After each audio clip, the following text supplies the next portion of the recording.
Awesome. Well, yeah, like Karin said, happy to be here. Going to dive into all things short-term rentals and tell you my story, give you the timeline and lots of other good details. So yeah, I'm just so looking forward to this and thrilled to be out there. So let's get to it. Let's see. I think I just hit enter and I can go forward. Nope, that's not how you do it. You just click. Okay. So here we are, Leslie Ann Morris, investor agent and property manager. That's the title that I have today. I'm actually from Northern California, believe it or not, but lived all over the state of California. Was in commercial banking, commercial and corporate banking for about 23 years.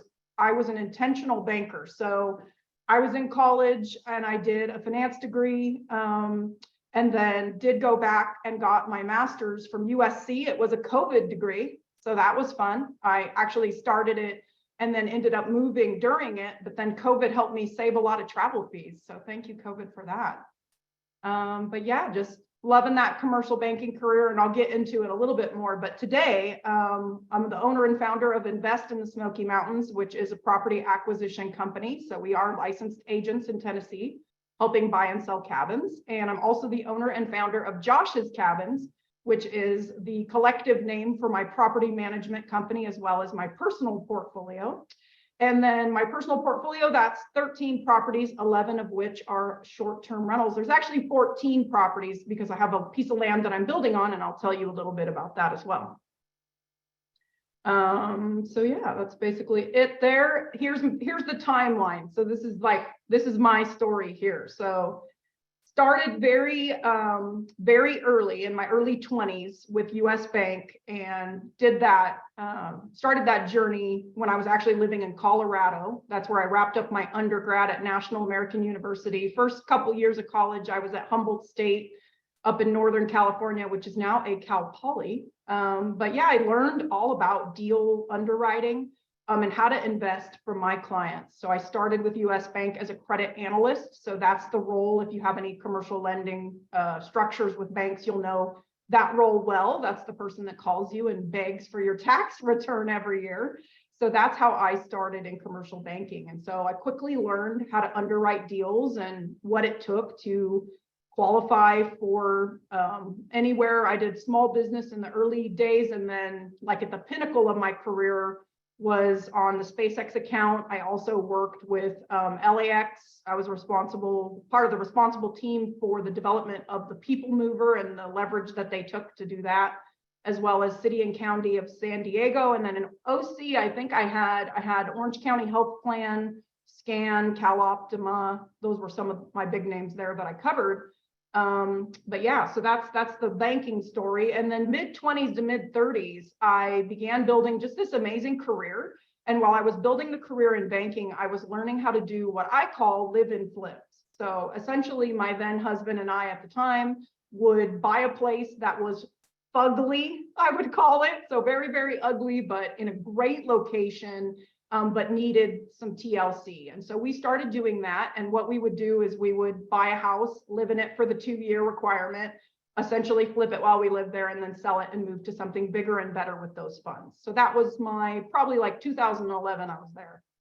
And then my mid-30s to the late 30s, I was realizing that I wasn't really building true wealth with that strategy. Although I was investing in real estate, it wasn't giving me cash flow. It was just giving me those larger one-time payouts when I would go to sell the property and then buy something new. So there was no long-term wheel that was running with income. So then when I was 38, I robbed my retirement and I bought my first short-term rental. So the story there is quite interesting because I actually was, at the time, it was 2019, I was living and working in Los Angeles, as you know now.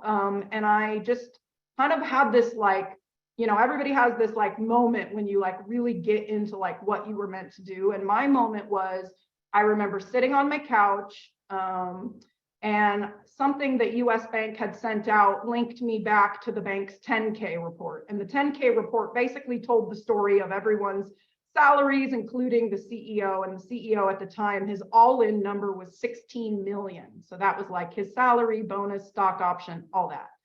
And I just remember thinking like, you know, I made good money with what I was doing. So I thought, you know, I had a nice salary and then an annual bonus.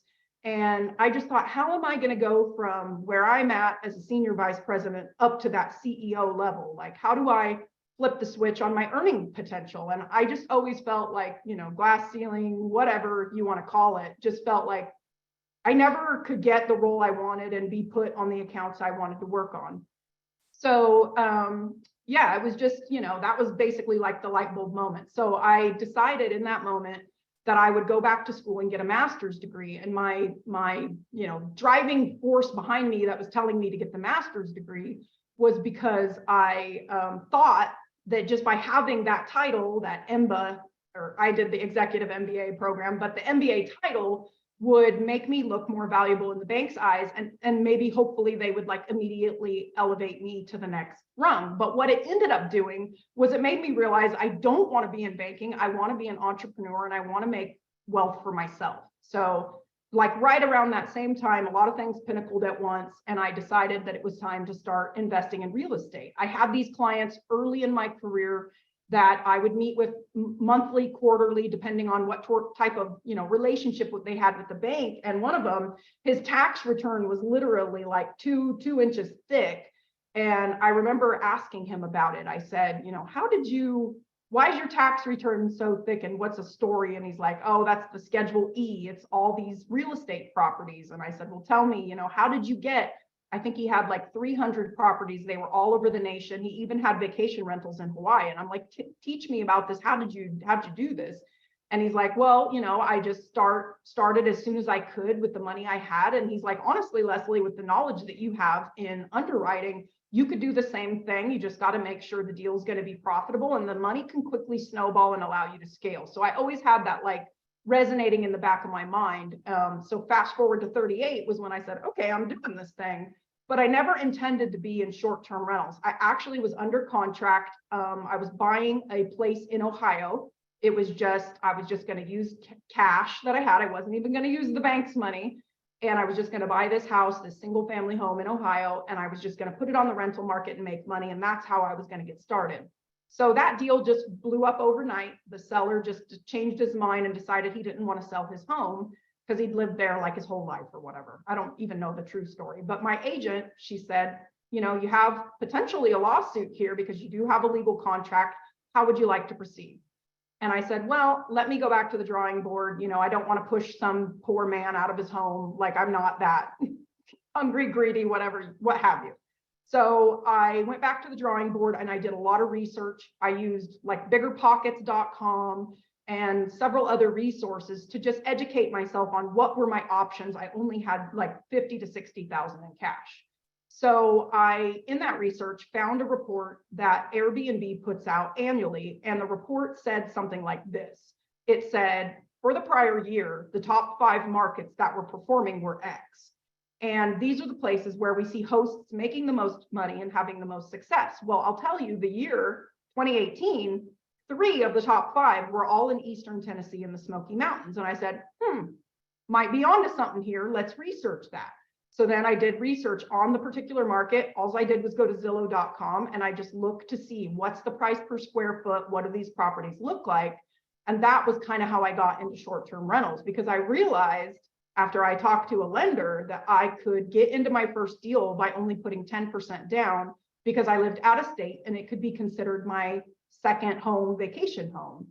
So my mindset on it was this. I said, you know, I have a great salary and I've got the cash sitting there. I can put like, it was at the time, I'll show you the property later, but at the time it was like 309,000. That was the list price.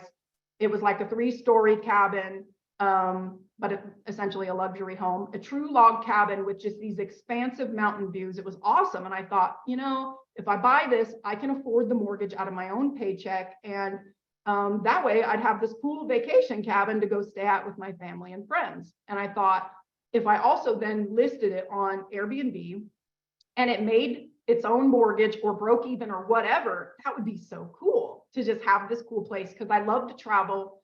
I went to 45 countries in 15 years before the Masters. The Masters like ended all the travel, and then so did COVID. But I just love the idea of having this vacation home. So that's what I did.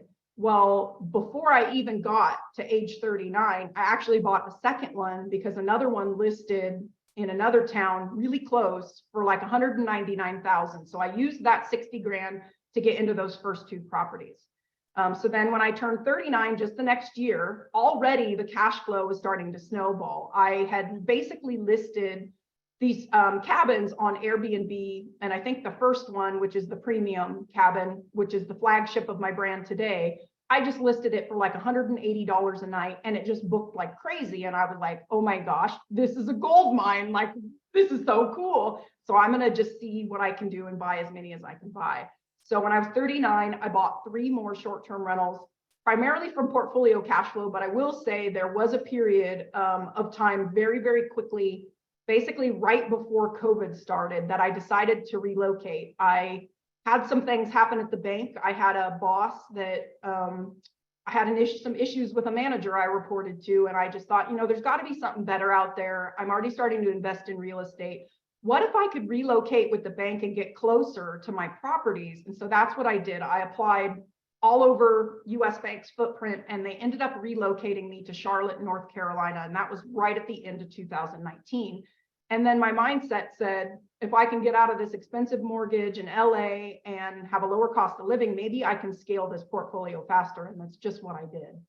So then 40 to 41, I scaled to 13 properties, which includes 11 short-term rentals. And just this last September 2022, I ended up quitting my W-2 job with the bank because I needed my time.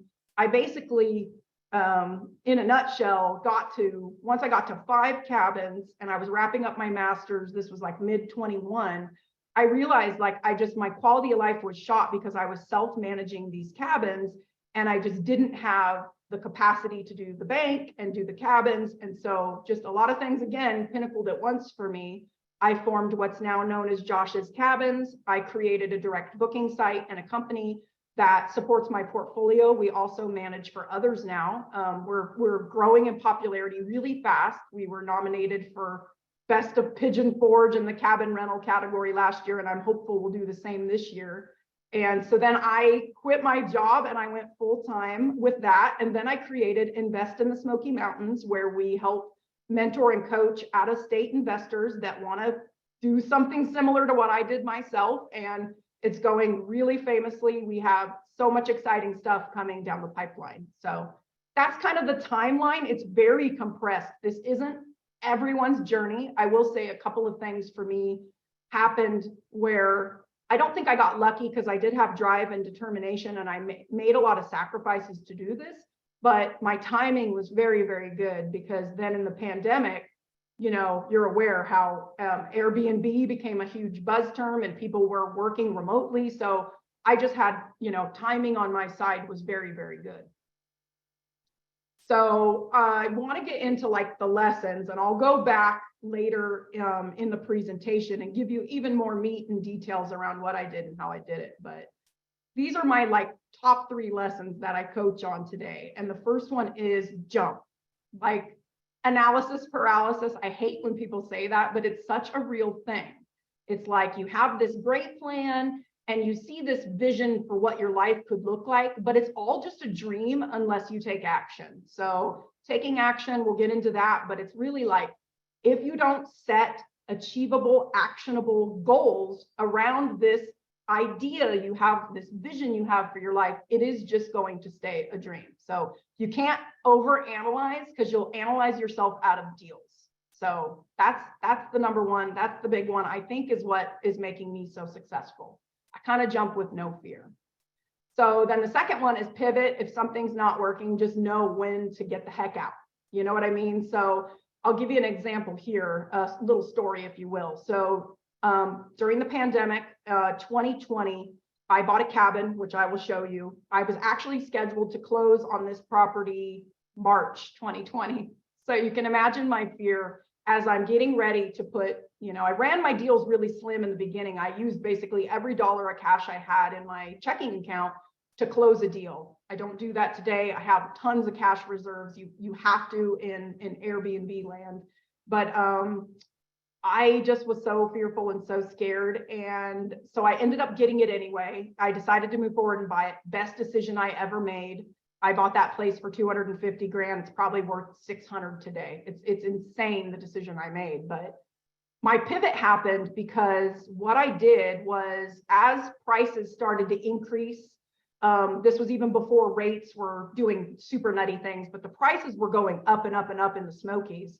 And they pretty much stopped doing that now. There's been a little cool off period there, and I'm happy to talk about that more too. But so what I did was I thought, well, I'm having so much success here. Why don't I see if I could do this in another market where the price per square foot is low, the same way I did when I entered the Smokies. So I ended up buying a townhouse in Panama City Beach, Florida, that was like across the street from the beach. So it didn't have an ocean view, but it was right there by the water. I got it super low price per square foot. Someone had just remodeled it. It was empty, so I had to furnish it.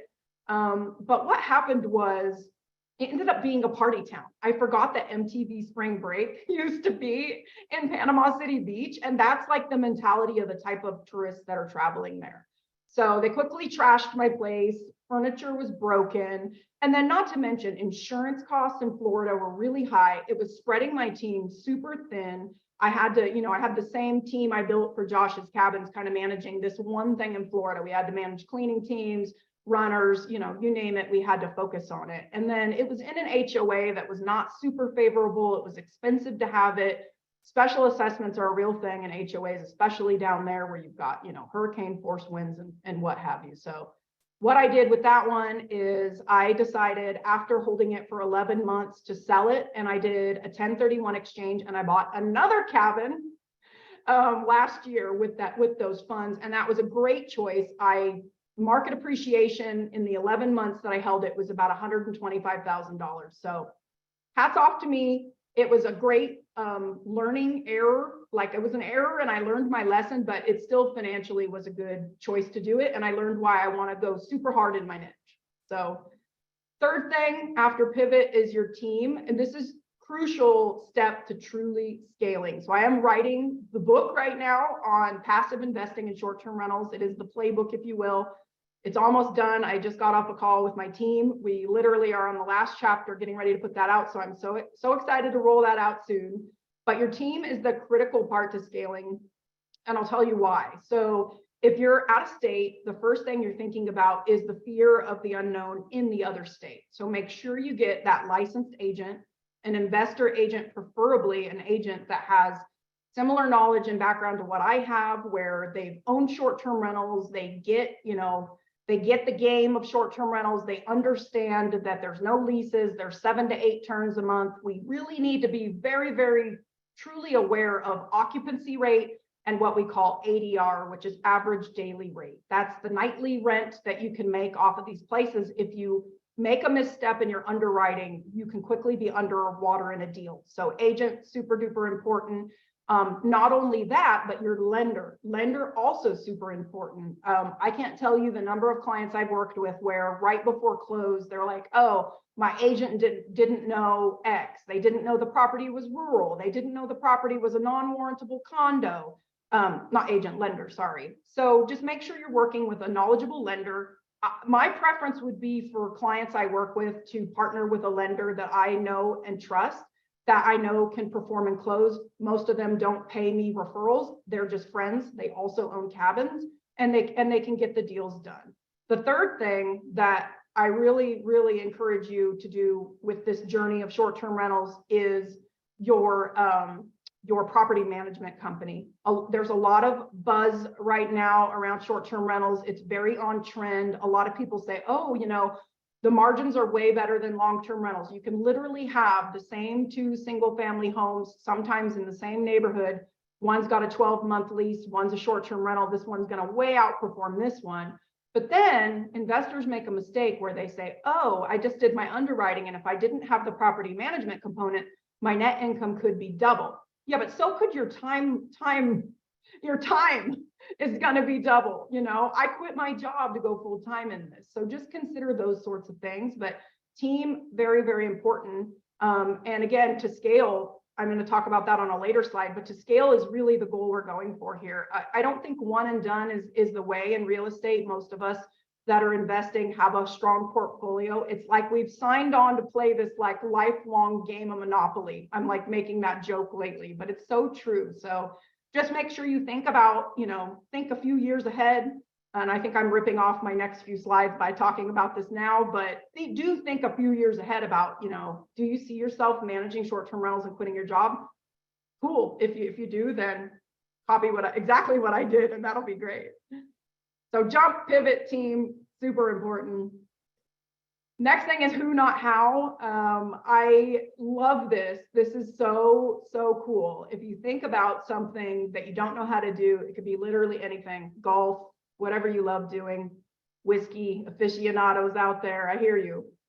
Don't just go try to teach yourself to golf, like get a coach. Same thing in this, you want to make sure that you do your due diligence, do your research, but hire somebody that knows what they're doing. There's absolutely no reason to have to recreate any kind of wheels in the process.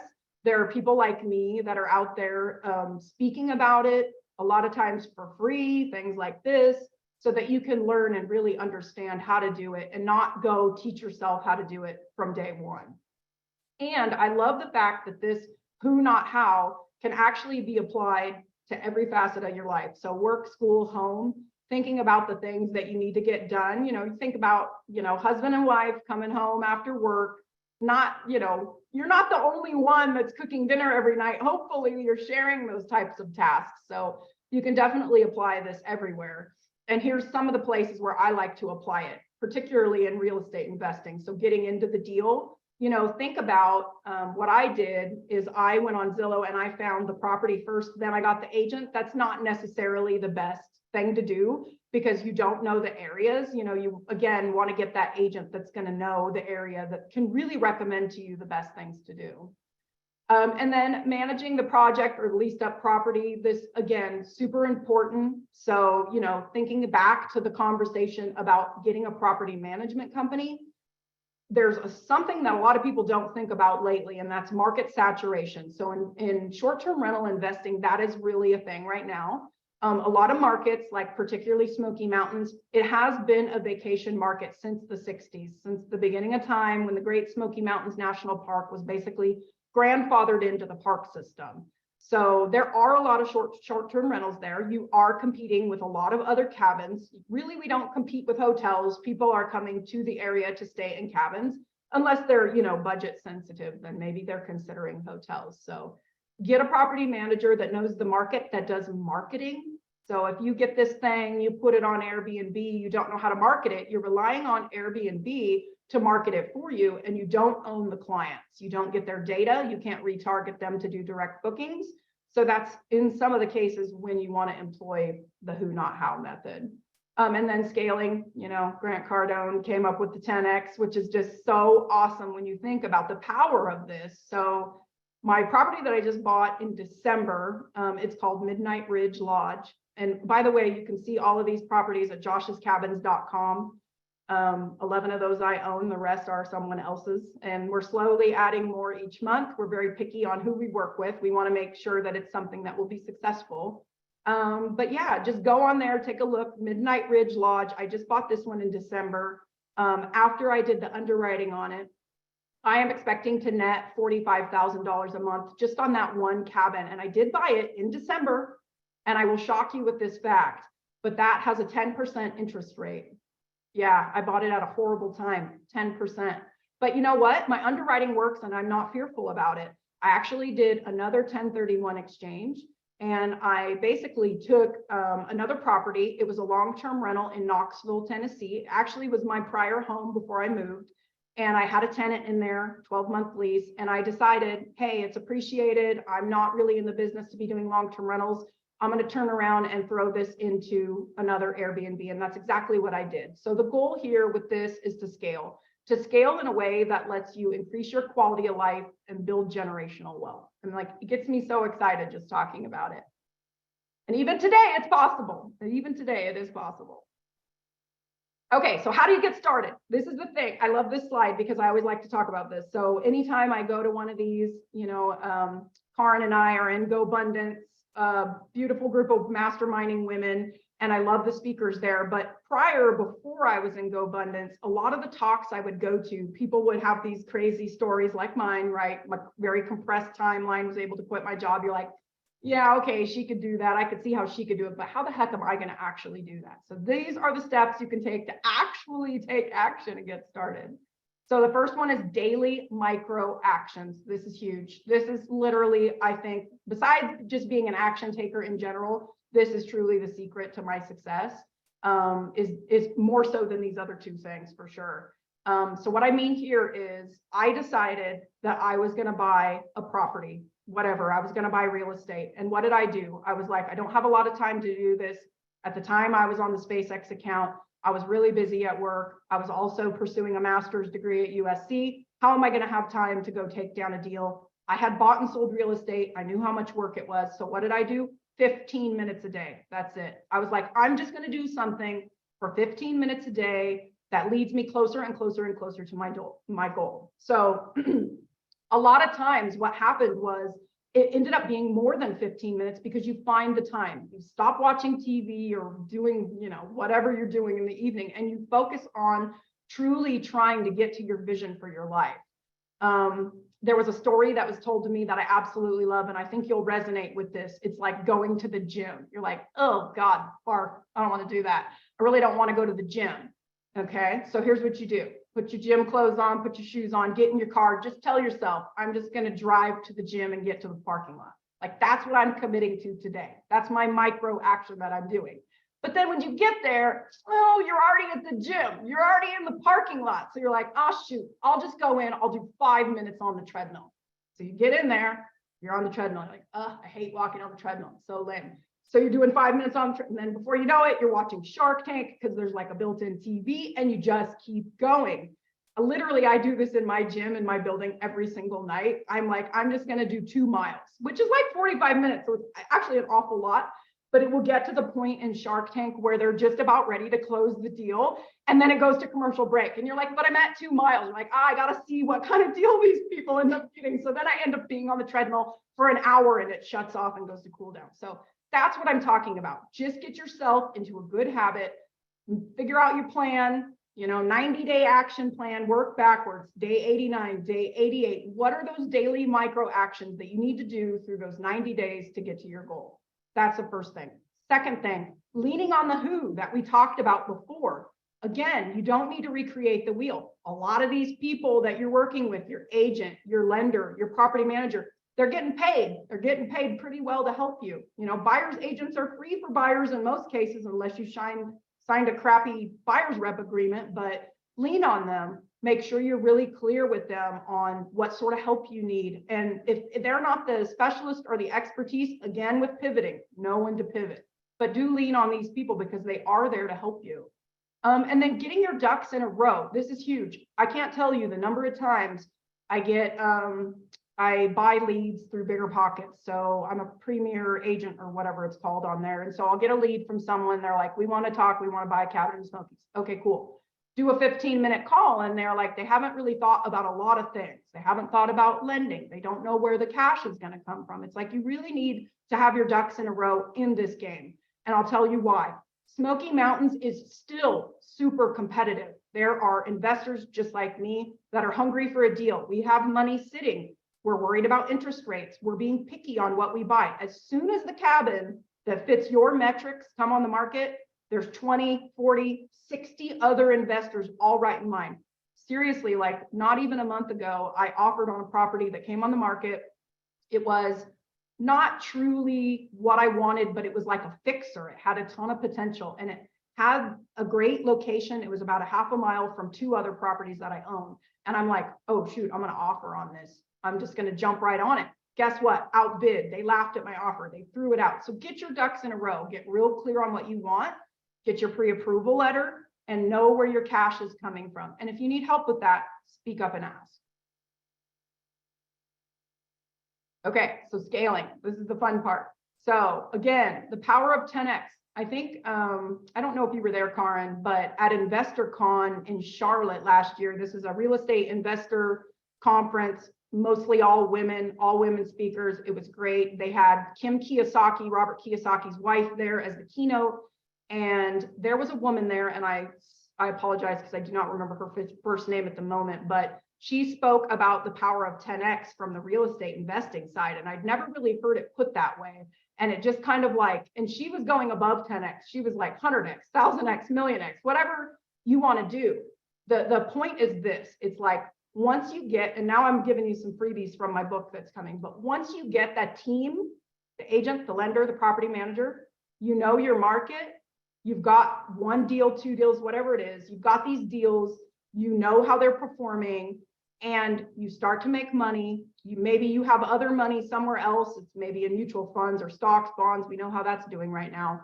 You start to put the power of 10x to work. So after you've got the plan, you got the structure, you basically have that box built out, you can just keep plucking deals right into that box, which is basically my story of what I've done. So that's huge. Don't underestimate that. It sounds crazy, but you're like, if you could just put in like another hour a day, like how much more could you achieve? And then particularly with the 10x, you're really not even putting that much more time in if you think about it. It's literally your cash in the deal, and then just finding the right one and having your offer accepted. And then it just goes right into that system. You don't have to rebuild out everything. It's super easy. And then again, back to Monopoly, I actually do own, I think there's 2 now where I own 2 next door. And then I'm building on a lot and I have the one next door. So it's like, this is so cool and exciting if you can just learn that system and keep plugging them in. And then compounding time is the biggest thing to scaling. I think I speak for everybody on the call that's investing in real estate right now. We do have to be very, very patient, and it does stink. I don't want to be patient. I want to be in escrow. I'm not in escrow on anything right now, and it's really horrible. It's taking the life out of me. But compounding time is a real thing. So as that time ticks on, you're seeing things like a market appreciation. They are still predicting appreciation for the Smoky Mountains this year. They're expecting like 0.3%. It's not nothing, it's something. We are still appreciating. Typical before COVID, appreciation in markets about 6% a year. So we hope to get back to that soon. Can't tell you what that's going to look like, but compounding time is definitely going to help you in this game. And I don't know if it's David Green, someone from Bigger Pockets is always talking about the fact that with real estate, if you're buying it and you're not planning to sell it, as long as you hold it, you win. And in short-term rentals, as long as you hold it and you've underwrote the deal correctly, you come out a winner. So just think about that a little bit. But the vision for your life is your plan. So make a plan around the vision of your life. This goes back to the whole conversation of, micro actions and making that 90-day action plan. If you really see something like this for yourself, you have to put in the work.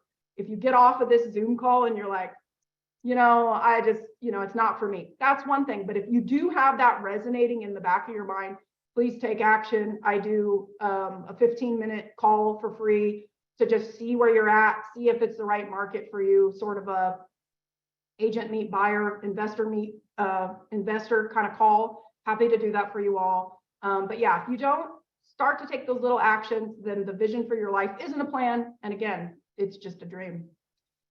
So what fulfills you? Your give back to others. So I put this in here. It's totally not exactly on topic, but I do love to talk about it. And that is my mission, my impact mission that I'm on personally, is to be the driving force that creates 1,000 women millionaires. And men, I don't want to leave you out, but I feel like women really need a leg up. And again, I'll tell you why.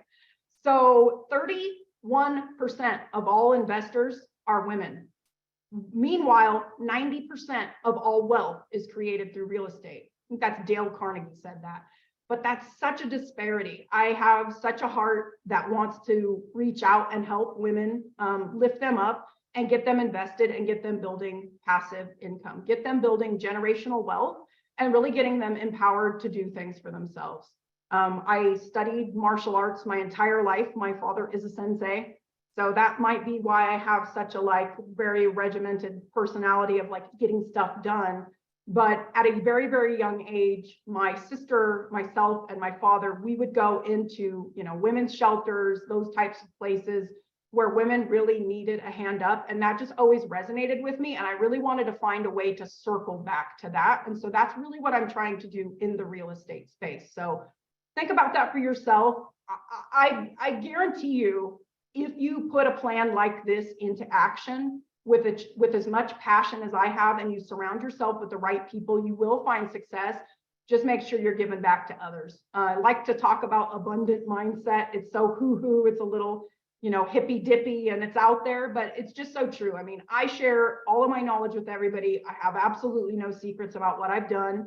I just hope, that you take it away and you can execute on this for yourself and build this as a strategy.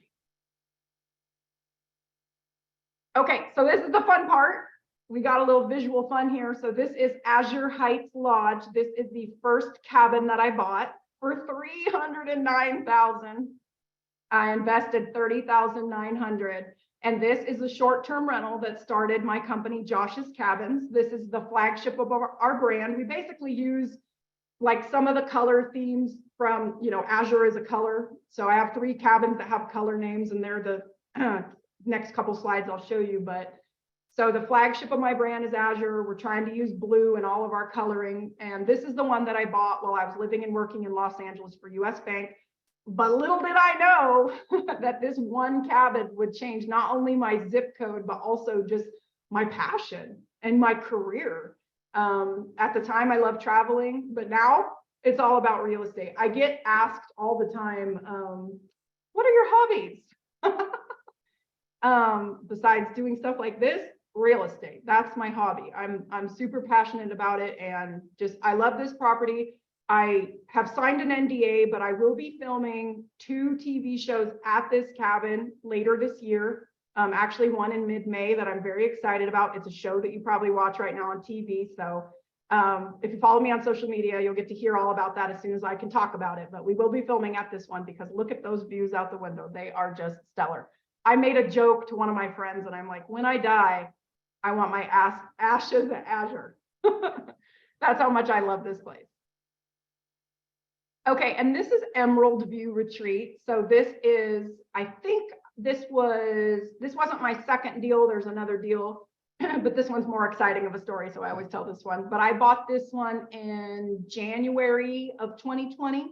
And this is my Black Friday steal. So Tennessee is not California. I know most of you are probably in California.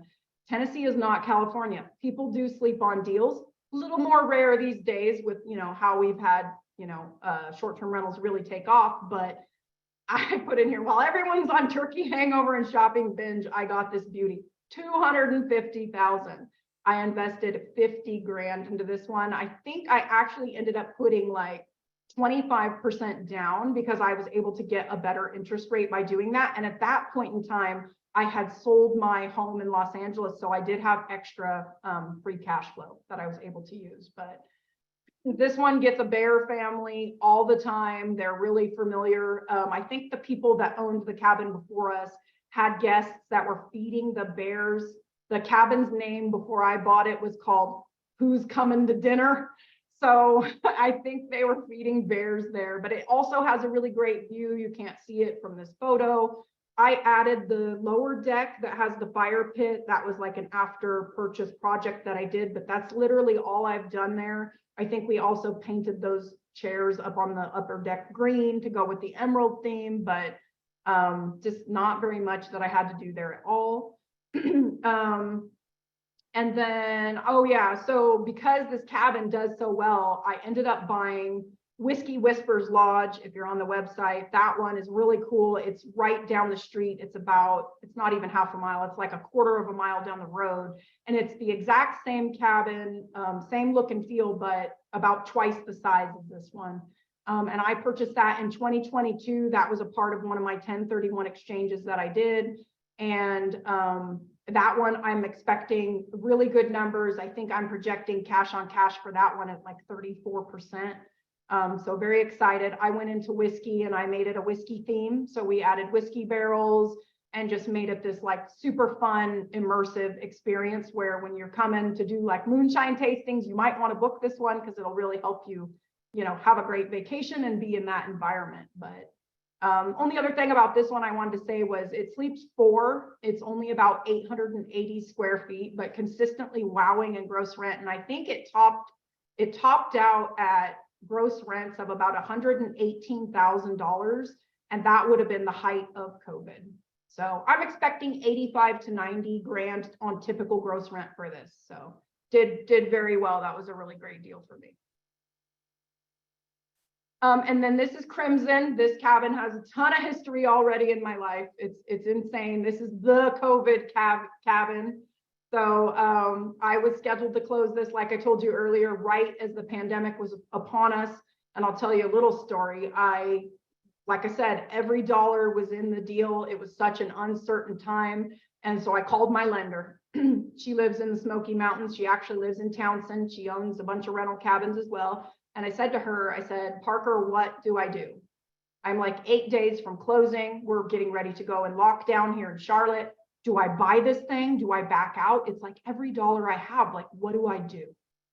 And, I don't know what she's going to say. I'm assuming she's going to encourage me to close because, it's her commission. And I don't know what's going to happen if I don't. Like, I probably would be forced to perform on the contract. And she said to me, well, I can ask you the same thing because I'm currently in contract to buy one for $1.5 million. I said, oh, wow, my little $280,000 cabin is not looking too big of a deal right now to you. And she's like, no. She's like, honestly, what I think you should do is move forward. And I'll tell you why. It's because I think that if something really happens, the government is going to step in with assistance. And that's exactly what they did. As a part of the assistance plan, when we had that period in March, right during lockdown, like probably those like 2 midweeks in March, we had a lot of reservations cancel. And then right after those reservations canceled, we had people rebook right behind them just for slightly lower rates. And then you all know what happened. Rates shot up through the roof. So super glad I did it. Very, very happy. I spent my 40th birthday at this property with my sister. We had a bear family. It was my first bear sighting in the Smokies. And then we had, very sadly, about a year, almost exactly a year ago today, we had the Hatcher Mountain fire. And this cabin made the news because I had like a Google map name on it. And it was right like half a mile from where the fire started. We had to evacuate 6 of our cabins. I had my insurance company at the time called me. They're like, we're driving up there now. We're spraying foam all around it. We don't know if it's still standing. Like, we'll let you know. The ring has a Ring camera in the corner. I don't know if you can see it in the photo, but there is a Ring camera where you can see the parking lot. I do that with all my properties just to see who's coming and going and how many guests they have. But I remember the camera went down and I'm like, I have no eyes on the place. We knew that there was like something was still triggering it though. So we knew like it was still standing, but then even that stopped. My insurance company never called me back. I'm like, oh gosh, that cabin is gone. And she made it. She made it. There were 350 structures that burned in that fire, and literally just one mountain over, the fire came within a half a mile of each side of this cabin. So it was a miracle. It was a miracle. Thank you. Thank you. Thank you, universe, for sparing my cabin. But I love this cabin so much. My neighbors next door were selling their lot. They actually had the lot on the contract, under contract with someone else. Someone was buying it and I didn't even know it had been for sale.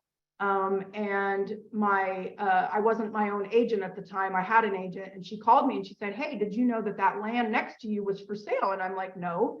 She's like, well, would you be interested? And I'm like, maybe. And she said, well, actually, it looks like it's been pending for 6 months. So I don't know what's going on. I'll call and find out. So they called and the people that were under contract to buy it were doing way too much due diligence. They didn't like that they couldn't build like a super massive cabin. So they were not certain if they wanted to move forward or not. And so I told her, just tell them that we'll do a cash offer, because at that time I was doing very well. And so I ended up getting the lot next door, which is about 3/4 of an acre, for I want to say $41,000. And I'm building a cabin there today. This week they actually went in and cut down the what's the name for it, the home plate, the home spot, and the home seat, I guess is what it's called. And the views from it are also phenomenal. You can kind of see the views here in the reflection of the windows, but so that'll be great. I'm very excited about that. We do have water issues happening at this cabin. We do have to have water trucked in. We're going to have to drill the well deeper. So she hasn't been perfect. She hasn't been easy, but she has made me a ton of money. I think this one during the height of the pandemic capped out at about 115. So a little bit less than Emerald, but same size. It sleeps just 4 people. It's probably 900 square feet. And I expect it will probably do 90, again, 85 to 90 on this one on a regular year. And then this one, you can kind of see, you know, what I put in cash wise on it. But yeah, so that's pretty much all I planned to discuss. This is how you can follow me. And I hope some of us can work together. A personal website, leslieannmorris.com. From that website, you can launch out to everything I'm involved in. You can see my portfolio, all the blogs I've written for Bigger Pockets. I'm just getting ready to move some of my blog to Forbes. That'll start showing up there as well. And any projects I have going on, places I'm speaking at, you can find there. And then Instagram, I'm super active on. There is a link tree in Instagram where you can launch all the podcasts I've been on. I do talk an awful lot about the Smoky Mountains. So if you want to do your own due diligence without talking to me, knock yourself out, feel free to watch some of that. And I'm happy to take questions and cover anything else you want to cover, market or otherwise. Yeah, well, I think we can go ahead and people can unmute their mics if they like and ask some questions, but we have a couple of them. One of the questions that came up a couple of times is, what was really passive about it? So explain how the investing is passive. Yeah, well, it wasn't. For me, it wasn't at all. That's why I had to quit my job and form companies. It is passive today through my 2 companies. So what we're doing is invest in the Smoky Mountains, is helping you buy the cabin. So you will be actively helping in the search to buy the cabin because the deed will be in your name, just like you buy a property from any other agent. But what makes us different is our sister company, Josh's Cabins, is a full service boutique property management company in the Smoky Mountains. We're doing a lot of great things. I actually took a lot of what I was doing in banking and kind of moved that into the world of property management. So we're not one size fits all. We do tailor commissions and tailor structure to fit what you would need as an investor. But essentially, that's what makes it passive. So you aren't self-managing short-term rentals. Now, if you want to, that's a different story. I do have coaching clients that I coach and teach on how to self-manage. I'm happy to do that. I do charge for that. But if you truly want to be passive in short-term rentals, that's how you do it. You get a property manager. Got it. And so they're taking care of like hiring the cleanup crew. They're taking care of, you know, basically all the maintenance on the property itself, right? Yeah, we do everything. So in the book I'm writing, I just went through this with my team, like how do we want to structure this and talk about it? But essentially, you're going to buy the property and we go in right after you buy the property and we do an onboarding checklist. So we're going to do a walkthrough. We're going to go through everything from laying on the bed, sitting on the couch, looking at the quality of the dishes, making sure you've got enough silverware. Most of the properties in the Smoky Mountains are going to come turnkey, and I use air quotes because you look at the furniture and some of it's just garbage. I've had deals where I bought a property and then threw away almost everything inside of it. So they aren't all perfect, but some of them are. Those are the ones that we target for out-of-state investors. But with the property management, we do go through, we do the checklist, a whole, you know, soup to nuts, if you will, of what's going to be needed. And then we manage those projects for you. We actually just took one of my houses and I had the same team go in and do a top to bottom remodel. We're doing something similar for another client that I work with, of basically getting it like the most rent it can get. I think I put like $25,000 into that job, and that one, if you go to the Josh's Cabins website, it's called Parton Paradise. It is Dolly Parton overload, pink everything. And we're hoping to see ADRs increase. I'm working with Beyond Pricing to do a case study on it. So watch. Sorry, ADR. Average daily rate. Oh, right. Okay. Okay. Average daily. That was in your notes from earlier. Sorry. But yeah, no, but we do everything. So on an ongoing basis, we are managing the property. We go in between turns, we get it rent ready for the next guest. We're also making sure that issues with maintenance don't pop up. If they are, we're managing those. All you would need to do is put, electricity in your name, set up Wi-Fi. Like, we can physically go and like set up your router and things like that. But, you basically set it up. And then, if it's not furnished, you'll need to buy furniture or whatever, but we can facilitate all of that.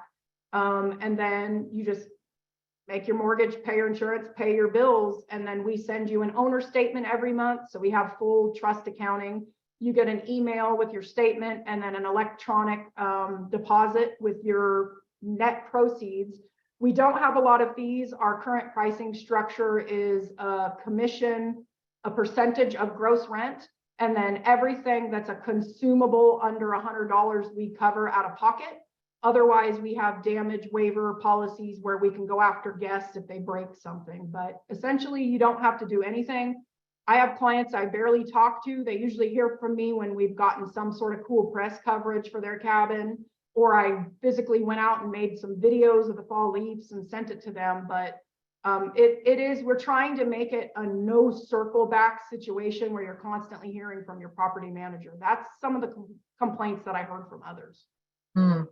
Well, I bet we have some questions. I mean, there are a couple little comments here. Someone says, now I see the cabin prices have more than doubled. Does it make sense to buy now for a small one?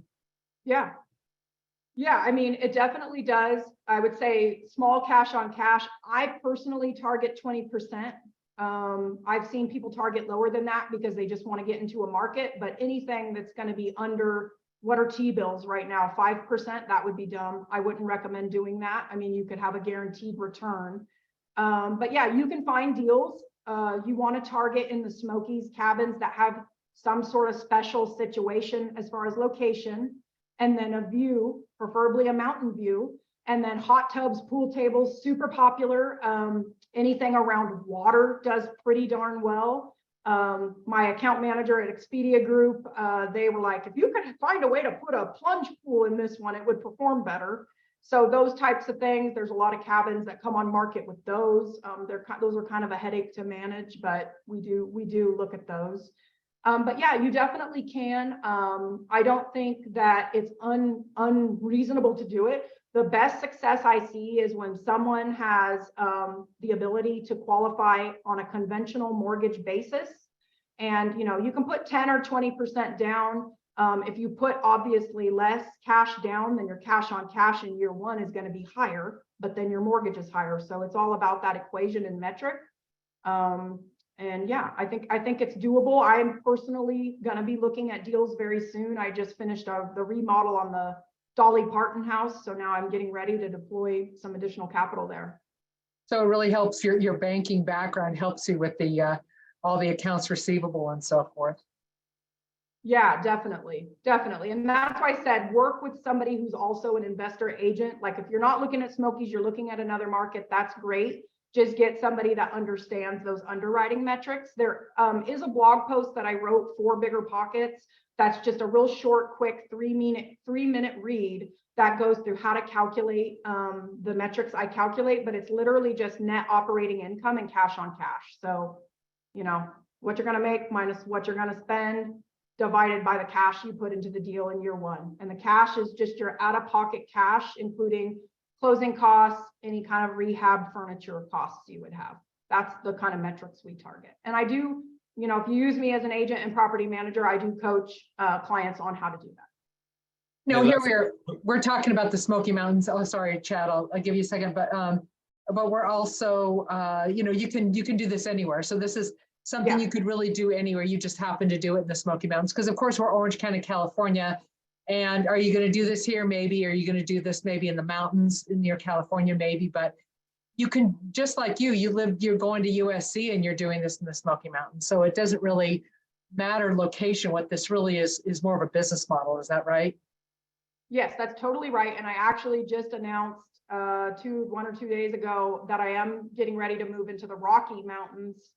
I have my best friend and my boyfriend live there, and I'm getting ready to just go crazy on it. Nice. Chad, did you have a question? I did, yeah. Two quick questions for you. First, around financing. Is it just normal finance that you leverage, or do you ever leverage any DSCR loans? And then secondly, I guess if you were to educate people moving forward, if they find a property and you're underwriting a property, what tools do you leverage to assess if it's a good deal outside of being greater than, I think you said 20% cash on cash? How do you come up with those numbers? Air DNA, leverage tools like that? What's your kind of protocol that maybe you could educate people on? Yeah, sure. I stopped qualifying for conventional mortgages once I had 10 products. And then recently, you know, my financial structure is a little tricky because I have no W-2 income. That'll change rapidly. But yeah, I have several DSCR loans that I've done. I have lenders that I can recommend that do those deals. Those are going to typically be 20 to 25% down with a much higher interest rate. I think they're trending around 8.25, 8.5 right now. Fees are a bit higher on those. But yeah, definitely I have done those. As long as the underwriting works, I don't really care how I structure it. I also have done commercial loans. I have some great friends since I was in commercial lending in the area. Tennessee State Bank is one of them that I've done a deal with. They financed Whiskey Whispers Lodge. And although, you know, you got to consider that's going to be with a commercial loan, you're going to probably have like a 5-year fixed rate with a 20 or 25-year amortization. But your rate's going to be closer to like the conventional mortgage world. Sometimes you can even negotiate based on your relationship with the bank. So those are like the 3 type of structures that I pursue when I take down a deal. Hey, you could also have people take their self-directed IRAs and invest with you. That's another source of capital, Yes. right? Yeah, totally.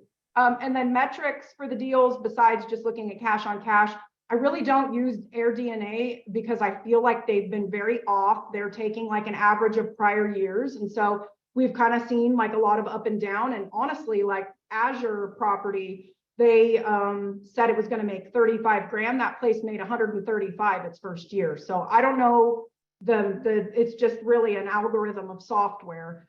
What I use, particularly, you can actually Google in vacation markets, a lot of the municipalities will post the prior information around short-term rentals on the internet. So the city of Pigeon Forge, you can access their reports online. And then other things I do is I pretend I'm a traveler. I go into Airbnb myself and I go pull up like something that's close to where I'm looking and see what they're getting per night, how booked is their calendar. Keep in mind, they might be self-managing or have a poor property management company. And then I leverage, you know, people in that area. Like with the Rocky Mountains, I'm going to be leveraging local agents since I don't know that market as well. But yeah, it's just kind of like casting a wide net of data and then having like, I don't do multiple underwriting metrics, but just being conservative and realistic based off of my prior experience. Awesome. That's you've got this button down, Leslie. This is a system. This is great. I really appreciate your time tonight. If we have any other further questions, I mean, she really covered it, and we will have this recording available.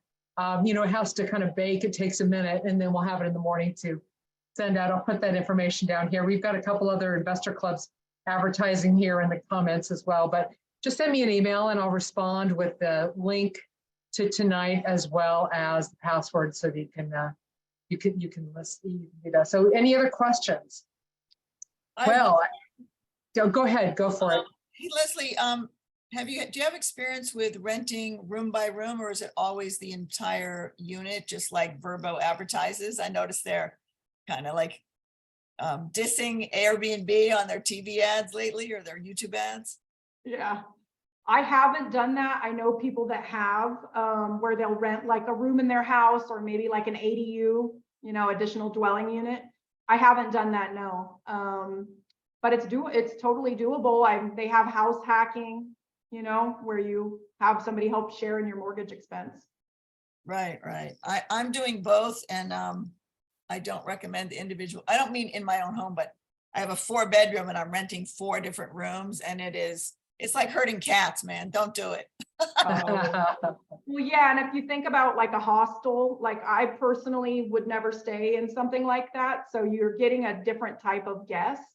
Yeah. That's the other thing before we finish that I can say about Smoky Mountains, like, because I do have experience in other markets, in other vacation markets.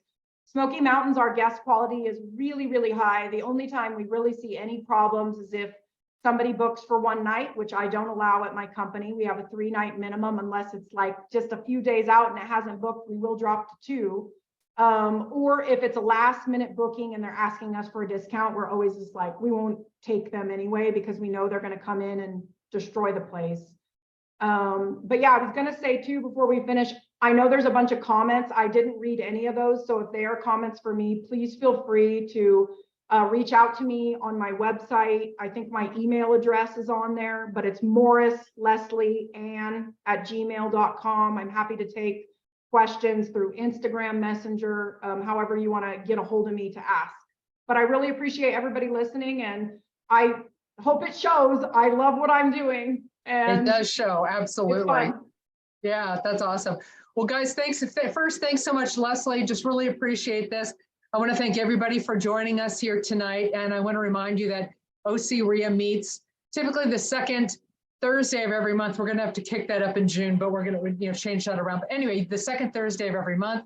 And coming up next month is going to be Sean O'Toole from Property Radar talking about, well, you'll see. And so we'll be posting it pretty soon, but pretty excited to have Sean come in, especially with all the volatility in the markets, and talk, and also about, digital currency and so many things coming up, but find out how Sean is seeing the market and how to make money in real estate going forward. Say more about Sean, because he's a special speaker. I should do what now? Want me to tell you? I should say more about him? He's an absolutely very special speaker, and he doesn't go around and speak often any longer. He does, and I was really lucky to get him to speak. I think it's because, because of his association with the Norris Group and being friends. And one of my favorite Sean O'Toole quotes is that what America needs is a lot of crappy houses, meaning a lot of, affordable housing, so look forward to that. It's like, suspense, more to come.